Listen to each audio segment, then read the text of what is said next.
The Prodigy's Gambit. The quantum auction house floated serenely in high orbit above Centauri Prime, its crystalline walls refracting starlight into rainbow cascades across the docking bays. Sarah Chen stood before the registration terminal, her heart thundering in her chest as she input the final variables into her quantum encryption algorithm. At 15, she wasn't supposed to be here. Humans weren't supposed to be here at all. But then again, humans weren't supposed to understand quantum mathematics at the level she did. Identity verification required. The terminal chimed in melodious galactic standard. Sarah's fingers flew across the holographic interface, feeding in the carefully crafted code she'd spent months perfecting. The terminal hesitated for precisely 2.4 seconds. She calculated this pause down to the microsecond, before displaying a shimmering green acceptance signal. The Centaurian security officer, his silvery scales reflecting the ambient light, barely glanced at her credentials before waving her through. Sarah suppressed a smile. Her algorithm had worked perfectly, presenting her as a minor noble from the Arcturus Collective, complete with all the expected genetic markers their scans would detect. The hard part was yet to come. The auction chamber itself was a marvel of alien engineering, a vast spherical space that seemed to defy normal physics. Hundreds of beings from across the galaxy gathered in floating observation pods, their attention fixed on the central display where the items would be presented. Sarah's pod drifted to a stop near the middle tier, giving her an excellent view of both the proceedings and her competition. She recognized most of the major players. Representatives from the hegemony of Seven Suns, scouts from the Mechanic Collective, even a few of the rarely seen quantum ascendancy observers. But it was the figure in the highest tier that made her pulse quicken. Admiral Vexthor of the Galactic Conclave, his crystalline form seemingly carved from pure shadow. The first items came and went: stellar maps, weapon schematics, mining rights to various systems. Sarah waited patiently, running mental calculations and adjusting her strategy. Then, finally, the auctioneer announced the piece she'd come for. Lot 47, the Starweaver. Origin unknown. Age unknown. Capabilities. The auctioneer's translation matrix seemed to struggle for a moment. Undefined. The ship materialized in the center of the chamber, and Sarah's breath caught in her throat. It was beautiful in a way that defied conventional physics. Its hull seemed to shift and flow like liquid mercury, but with patterns that hinted at mathematical principles she'd only theorized about in her most ambitious research. The bidding started at 1 billion credits. Sarah waited as the major powers began their expected posturing, each bid accompanied by subtle threats and political implications. She watched the quantum fluctuations in the auction's security systems, counting down the microseconds. When Admiral Vexthor made his move, a bid of 12 billion credits that caused audible gasps throughout the chamber, Sarah struck. Her algorithm activated, exploiting a fundamental flaw in quantum encryption that she'd discovered 3 months ago in her parents' garage. For exactly 0.3 seconds, the auction's security systems experienced what would later be described as a localized quantum uncertainty event. The bid register flickered, and Sarah's carefully prepared bid of 12 billion and 1 credits appeared, marked as confirmed and accepted before anyone could react. The chamber fell silent. Sold, the auctioneer announced, more in confusion than certainty, to the representative from the Arcturus Collective. Admiral Vexthor's crystalline form darkened ominously. Impossible. His voice resonated through the chamber. Scan that bidder immediately. But Sarah was already moving. Her second algorithm activated, causing her pod to malfunction in exactly the right way, sending it on a controlled trajectory toward the Starweaver's docking port. By the time the security systems recalibrated, she had already initiated the emergency protocols she discovered in the ship's ancient coding. The Starweaver's hull rippled, accepting her pod as if it had been waiting for precisely this moment. As the ship's systems came online, Sarah heard the first true alarm begin to sound through the auction house. She couldn't help but smile as she settled into the pilot's seat, her fingers dancing across controls that responded to her touch as if they'd been designed for human hands. Identity confirmed. The ship's AI spoke in perfect English, surprising her. Parameters acceptable. Initiating emergency departure sequence. As the Starweaver began to move, breaking free of the auction house's docking clamps with impossible grace, Sarah caught a glimpse of Admiral Vexthor's face on the communication screen. The crystalline being's expression was not one of anger, as she'd expected, but of something far more worrying: recognition. "The calculations were correct," he said softly. "You are exactly who we've been waiting for." The screen went dark as the Starweaver engaged its main drive, carrying Sarah away from the auction house and into a destiny far more complex than she'd imagined. She had come for a ship and unlocked a mystery that would change humanity's place in the galaxy forever. Hidden in plain sight, the Starweaver sliced through subspace like a mathematician's dream, moving in ways that shouldn't have been possible according to known physics. Sarah sat cross-legged in the captain's chair, surrounded by holographic displays showing pursuit vectors, quantum probability fields, and what appeared to be a game of multi-dimensional chess she hadn't started. "They're still following," the ship's AI announced, its voice carrying an oddly human note of amusement. "The conclave vessels are attempting to predict our trajectory using standard quantum mechanics." Sarah snorted. "Good luck with that. I didn't spend 3 years developing nonlinear quantum theory just to get caught by people thinking in straight lines." She studied the chess game, recognizing patterns in its setup that mirrored theoretical physics principles. "So, are we going to talk about why you speak English?" The holographic displays flickered briefly. "Are we going to discuss why a human teenager can comprehend 11-dimensional mathematics?" "Touché." Sarah leaned forward, making a move in the chess game that altered the pursuit vectors on the tactical display. "But Admiral Vexthor seemed to know something about me, about us, and I'm starting to think this wasn't just about stealing a fancy ship." The eye was silent for a moment, and Sarah felt the ship's movement subtly change, becoming even more unpredictable. What gave it away? The fact that my control interfaces adapted to human neural patterns, or perhaps the quantum encryption that just happened to have a flaw perfectly suited to your mathematical breakthrough? "All of the above," Sarah replied, watching as another chess move caused their trajectory to shift into a probability space she'd only theorized about. "Plus, you're playing games with me instead of treating me like an intruder. This isn't just an AI. You're a human eye, aren't you?" The chess game paused, and a new hologram appeared. A face formed from shifting mathematical equations, neither male nor female, young nor old, but undeniably human in its expressions.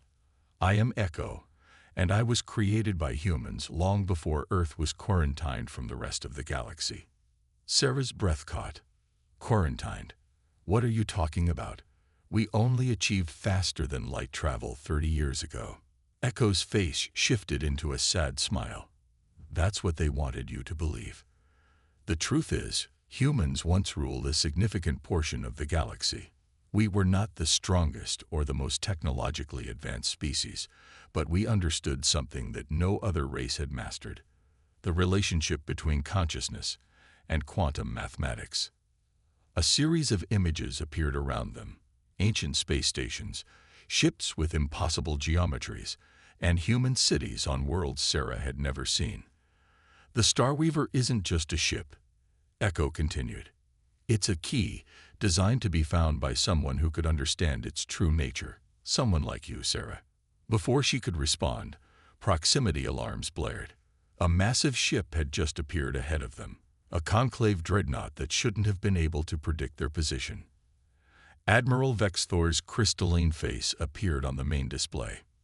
"Remarkable," he said, studying Sarah with his faceted eyes. "You've already bonded with the Echo protocol." The projections were accurate to within 0.001% probability.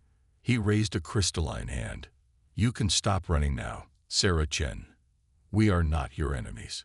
Sarah glanced at Echo's hologram, which had taken on a more serious expression.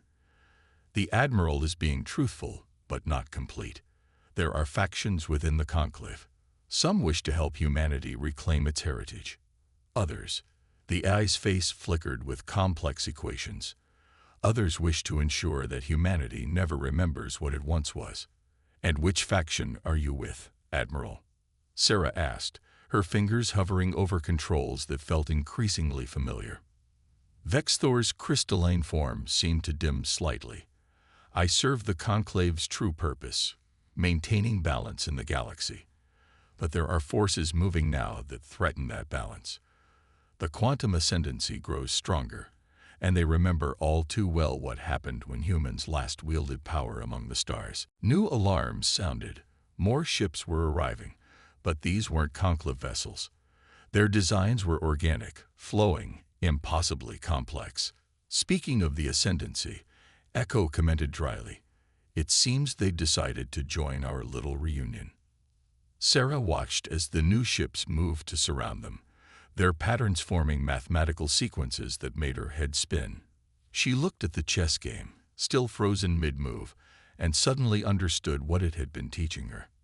"Echo," she said quietly, "those equations you've been showing me through the chess game, they're not just about navigation, are they?" "No," the AI confirmed. "They're about rewriting reality itself. It's what humans do best, after all." Sarah took a deep breath and made her move on the chessboard. The Star Weaver's hull began to hum with power as probability itself seemed to flex around them. Admiral Vexthor's eyes widened in what might have been fear or appreciation. "Remember, Sarah Chen," he said quickly, "whatever you choose next will determine more than just your fate. The galaxy has not forgotten what humans are capable of." The quantum ascendancy ships began to power up their weapons. Sarah looked at the chessboard one last time, seeing not just moves but possibilities, quantum strings dancing to mathematics that felt as natural as breathing. "Well then," she said, allowing herself a small smile, "let's remind them." The chase begins. The quantum battlefield erupted around the Star Weaver as Sarah's chess move translated into real space mathematics. Reality rippled like a pond disturbed by multiple stones, probability waves interfering and creating patterns that shouldn't have existed. The quantum ascendancy ships found themselves caught in mathematical currents they couldn't predict, their organic hulls writhing as they tried to compensate. "That," Echo commented with unmistakable pride, "was an elegant solution. You didn't just alter our position in spacetime, you rewrote the underlying probability matrix." Sarah watched in fascination as the enemy ships struggled against equations they couldn't comprehend.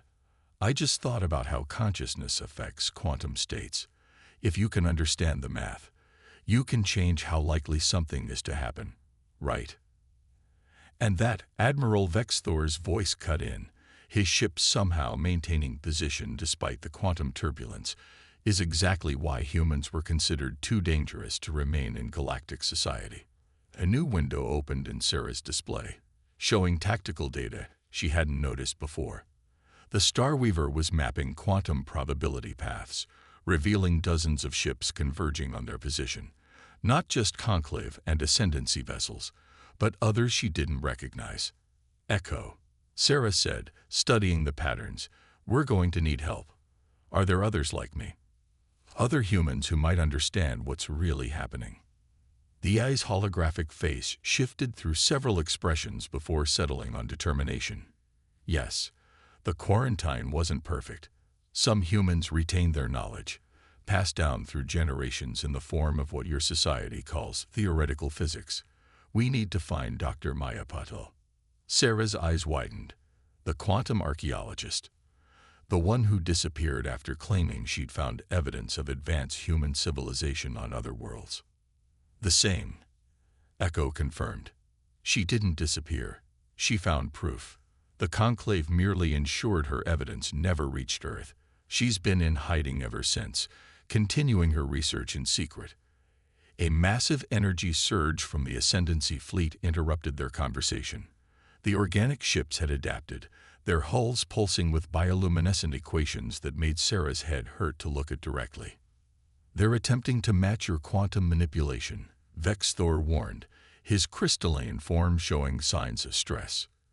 You don't understand the forces you're playing with, child. The Ascendancy remembers the probability wars. They won't let humans regain that power. Sarah's fingers danced across the controls, adjusting variables in the ship's quantum field. You keep talking about humans being dangerous, Admiral, but from where I'm sitting, we're not the ones who imprisoned an entire species on their homeworld and erased their history. No, he agreed. We simply watched as they nearly destroyed the fabric of reality itself in their quest to understand it. New alarms blared as the Ascendancy ships began synchronizing their quantum fields. Sarah felt the mathematics shift around them, becoming hostile, trying to lock them into a single probability state. She glanced at the chessboard, which had evolved into a complex 5-dimensional pattern. Echo, can you get us to Dr. Patel? Yes, but it will require passing through spaces that, technically, don't exist. Sarah grinned. My favorite kind of space. Admiral, she turned her attention to Vexthor's image. I'm going to show you why humans never should have been underestimated. We don't just understand quantum mathematics. We dream in it. She made another move on the chessboard, but this time she didn't just play with the pieces. She rewrote the rules of the game itself. The Starweaver's hull began to vibrate as probability curves bent around them, creating a space that existed in multiple states simultaneously. Quantum signature detected, Echo announced. Dr. Patel is transmitting from. Interesting. She's transmitting from a point that exists in 3 different time states simultaneously. Of course she is, Sarah muttered, adjusting their course. Because apparently that's something we can do. The Ascendancy ships opened fire, but their weapons couldn't target something that existed in quantum flux. Sarah watched as their organic computers tried to calculate firing solutions, only to be confused by the Starweaver's increasingly improbable existence. Admiral, she called out as they prepared to jump, you should probably decide whose side you're really on. Because I'm starting to think the history we were taught isn't just incomplete, it's completely wrong. Vexthor's crystalline form seemed to age somehow, facets dulling with what might have been regret. The Conclave's purpose was to prevent another probability war, to keep the galaxy stable. But perhaps we were so focused on maintaining order that we forgot why humans achieved what they did in the first place. And why was that? Sarah asked, even as she felt the ship preparing to jump into whatever impossible space would lead them to Dr. Patel. Because, Echo answered for him, humans never accepted that anything was truly impossible. You simply treated impossibility as a mathematical problem waiting to be solved. The Starweaver phased out of normal spacetime, just as the Ascendancy fleet converged on their position. Their quantum weapons passed through empty probability curves, hitting nothing but mathematical echoes. The last thing Sarah saw before reality shifted was Admiral Vexthor's ship turning to face the Ascendancy fleet, its weapons powering up. Well, she said to Echo as they entered a space that had no right to exist, I guess he made his choice. Indeed, the eye replied. Now let's hope we survive long enough to make ours count. The ship accelerated through quantum space, carrying them toward a meeting that would either unlock humanity's true potential or prove exactly why they had been locked away in the first place. Sarah couldn't help but smile. After all, impossible was just another word for something that hadn't been calculated properly yet. Legacy of the stars. The space between spaces was a mathematician's fever dream. Sarah watched as probability curves twisted around the Starweaver like living things, each one representing a different possible reality. They were traveling through what Dr. Maya Patel's coordinates defined as a quantum memory, a space that existed only in the mathematical echoes of what once was. There, Echo's voice cut through her contemplation. That quantum signature, it's perfect, too perfect. Sarah saw it too, a point where all probability curves converged into a single crystalline truth. The Starweaver adjusted its course, sliding through layers of possibility until they emerged into a library. Not just any library. The vast chamber that materialized around them was filled with holographic displays showing mathematical formulas that made Sarah's mind sing. Standing in the center of it all was a woman in her 50s, her silver-streaked hair tied back in a practical bun, her eyes sharp with intelligence and something else, recognition. Right on time, Dr. Patel said, checking a device on her wrist that displayed equations instead of numbers. Though I suppose that's relative when you're moving through quantum probability states. Sarah stepped off the Starweaver's boarding ramp, her mind already processing the equations floating in the air around them. This is incredible. These formulae, they're not just mathematics. They're memories, Dr. Patel finished. Human memories, encoded into quantum states. This is how our ancestors preserved their knowledge when they realized what the conclave was planning. Echo's holographic form materialized beside them. Dr. Patel has spent the last decade recovering these quantum archives. Each formula represents a different aspect of human civilization before the quarantine. Before the fear, Dr. Patel corrected sharply. Before the other races realized that human consciousness could directly manipulate quantum states, we didn't just calculate probability, we shaped it. Every human child who ever wished upon a star was unknowingly performing quantum manipulation. Sarah's mind raced as she absorbed the implications. That's why the Starweaver responded to me. Why the chess game wasn't just a game. We're not just solving equations. We're remembering how to dream. Dr. Patel said softly. How to wish. How to want something so deeply that reality itself bends to accommodate it. A warning chime from the Starweaver interrupted them. Echo's expression became concerned. Multiple quantum disturbances detected. The ascendancy found a way to track our probability wake. Dr. Patel moved quickly to a central console. They can't find this place. There's too much knowledge here. Too many memories they'd rather stay forgotten. Her fingers flew across the interface. Sarah, I need you to see something before they arrive. The holographic displays shifted, combining into a single massive image. A map of the galaxy, but unlike any Sarah had ever seen. Points of light sparkled across its surface, each one pulsing with complex mathematical patterns. Human colonies, Dr. Patel explained. Not just settlements, but entire civilizations. Places where we learned to merge technology with quantum manipulation. The ascendancy didn't just fear our abilities. They feared what we'd discovered. Which was? Sarah asked, though part of her already knew the answer. That consciousness itself is a quantum phenomenon. That reality is shaped by observation, by belief, by will. We weren't just another spacefaring race. We were the universe becoming aware of itself. The library shuddered as the first quantum weapons impacted its protective fields. Echo's form flickered. Multiple ascendancy vessels detected. They're using synchronized probability manipulation to breach our quantum shields.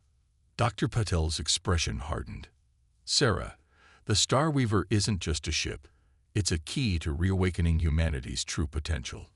But it needs someone who can understand both the mathematics and the dreams. Someone young enough to still believe in impossible things. Sarah looked at the galaxy map, at all those points of light representing lost human worlds. That's why they quarantined Earth, isn't it? They couldn't stop us from dreaming. So they tried to make us forget we ever reached the stars. Another impact rocked the library. Dr. Patel grabbed Sarah's shoulders. The ascendancy believes they can control reality by controlling probability. But they don't understand. Probability isn't just mathematics. It's possibility. It's hope. Echo's voice became urgent. Quantum breach imminent. They're going to collapse this entire probability space. Dr. Patel pressed a small device into Sarah's hand, a quantum crystal that pulsed with stored information. Everything I've discovered is in here. The coordinates of the colonies, the key to awakening humanity's memories. Find them, Sarah. Remind them how to dream. The library's walls began to dissolve as probability itself started to unravel around them. Sarah ran for the Starweaver, clutching the crystal. Come with us. But Dr. Patel was already turning back to her console. Someone has to maintain this probability space long enough for you to escape. Besides, she smiled, I spent my life recovering these memories. I won't let them be lost again. Sarah reached the Starweaver's ramp as the first Ascendancy ships became visible through the dissolving walls of the library. Dr. Patel's fingers danced across her console one last time, and suddenly the quantum mathematics around them blazed with light. Echo, Dr. Patel called out. Show her everything. And Sarah, her eyes met the teenagers. Dream big.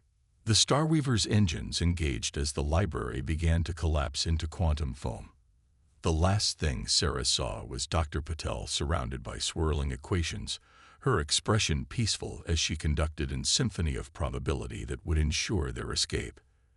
As they burst free of the collapsing space, Sarah clutched the quantum crystal and felt tears on her cheeks. Echo, plot a course to the nearest colony coordinate. The Ascendancy fleet will pursue. Sarah looked at the chessboard, which now showed patterns she finally understood completely. Let them come. It's time humanity remembered how to wish upon stars. The Starweaver accelerated into quantum space, carrying hope and memory toward a future that was about to remember its past. Homeward bound, the Starweaver emerged from quantum space above a world that shouldn't have existed.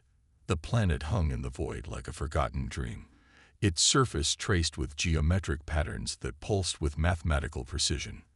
This was New Alexandria, the first and greatest of humanity's lost colonies, and it was alive with quantum energy.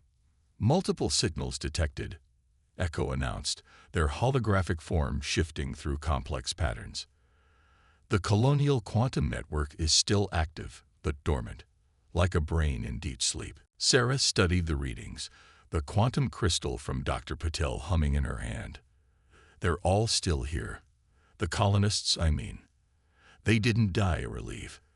They transformed themselves into quantum information when the Ascendancy came. Clever humans, a familiar crystalline voice commented. Admiral Vex Thor's ship materialized from its own probability wave, battle-scared but intact. They chose to dream rather than die, encoding their entire civilization into quantum states. Sarah's fingers tightened on the controls, but the Admiral's ship made no aggressive moves. You survived the Ascendancy fleet. Barely, Vex Thor admitted. They will arrive soon, with more ships than before. The quantum ascendancy has existed for eons by ensuring no other race could manipulate reality as they do. They will not allow humanity to wake up. Echo's displays shifted, showing the approaching ascendancy fleet, massive organic vessels that move through probability like hunters stalking prey. Sarah, the quantum crystal contains the activation codes, but awakening the colony will send a signal that every human in the galaxy will feel. The quarantine will end. And then everyone will remember. Sarah whispered. She looked at the chessboard, which had evolved into a representation of galaxy-wide probability curves. But the ascendancy is right about one thing. The last time humans wielded this power, we almost broke reality itself. Because you didn't understand what you were capable of, Vex Thor said, his crystalline form softening somehow. The Conclave feared humanity's potential, but we were wrong to respond with imprisonment. Knowledge without wisdom is dangerous, but wisdom without dreams is stagnation. The first ascendancy ships appeared at the edge of the system, their organic hulls bristling with weapons that could unravel probability itself. Sarah felt the weight of choice pressing down on her. The knowledge of what humanity had been, what they could be again, and the responsibility that came with such power. Echo, she said quietly, show me the quantum archives, all of them. The ship's interior filled with holographic displays, each one showing a different aspect of human civilization before the quarantine. Sarah saw cities that existed in multiple states simultaneously, children learning to shape reality through structured dreaming, scientists who had discovered that consciousness itself was the universe's greatest force. But she also saw the mistakes, the hubris, the moments when humanity's reach had exceeded its grasp. The probability wars hadn't just been fought with weapons, they had been fought with ideas, with dreams so powerful they threaten to tear reality apart. We need both, she realized, looking at the sleeping colony below. We need the mathematics and the dreams, the knowledge and the wonder. We can't just wake up and reclaim our power. We need to wake up and remember why we reached for the stars in the first place. The Ascendancy fleet entered weapons range, their ships moving to surround New Alexandria. A transmission cut through their defenses, displaying a being of pure quantum probability. The Ascendancy High Commander. This ends now. The commander's voice resonated through reality itself. Humanity will remain in its quarantine, for the safety of all existence. Sarah stood, holding the quantum crystal up to the light. You're right that untamed dreams can be dangerous. But a universe without dreamers is just machinery, running on empty probability. She turned to Vexthor's image. Admiral, if I do this, I need the Conclave's help, not to control humanity, but to teach us, to help us understand our power without losing our wonder. The crystalline being seemed to come to a decision. The Conclave remembers what it was like when humanity looked at the stars with joy instead of equations. Perhaps it is time for all of us to remember how to dream. The Ascendancy ships opened fire, their quantum weapons beginning to unravel the very fabric of space around New Alexandria. But Sarah was ready. She had seen the truth in Dr. Patel's quantum archives. Humanity's greatest strength had never been its ability to manipulate reality, but its ability to imagine better ones. She inserted the crystal into the Starweaver's console and began to play the quantum chess game one last time. But this time, she wasn't playing to win. She was playing to create possibility itself. Echo, she commanded, initiate the awakening sequence, but not just for the colony. For every quantum archive, every stored memory, every hidden pocket of human knowledge. It's time for humanity to wake up and remember not just what we were, but what we could be. The Starweaver's systems surged with power as Sarah's consciousness merged with the ship's quantum field. She felt Echo's presence beside her, guiding her through the mathematics of miracle-making. Above them, the Conclave fleet engaged the Ascendancy, not with weapons but with probability fields that created space for change. And below, New Alexandria began to wake up. The quantum signal spread like ripples in the cosmic consciousness, touching every human mind across the galaxy. On Earth, children looked up at the stars and suddenly remembered why they had always felt drawn to them. In hidden corners of space, lost colonies stirred from their quantum sleep, and in the depths of human consciousness, the ability to shape reality through dreams began to reawaken. But this time, it came with wisdom. The quantum archives didn't just contain knowledge. They contained lessons, warnings, and most importantly, hope. As the signal reached Earth, Sarah felt the change begin. It wasn't an explosion of power or a sudden rush of ability. It was a remembering, a gentle awakening to possibilities that had always existed. Humanity wouldn't reshape the galaxy overnight, but they would dream again, reach again, wonder again. The Ascendancy fleet hung suspended in space, their weapons powered down as they faced a choice of their own. Adapt to a galaxy where they were no longer the only shapers of reality, or fight a war they suddenly realized they couldn't win. Sarah Chen, a 15-year-old girl who had dared to dream of stealing a starship, stood at the heart of it all, watching as humanity took its first steps back into a larger universe. Not as conquerors or reality breakers, but as dreamers who had finally learned to balance wonder with wisdom. Well, Echo said, their holographic form smiling, what should we dream of next? Sarah looked out at the awakening colony, at the stars that seemed somehow brighter now, and smiled back. Everything.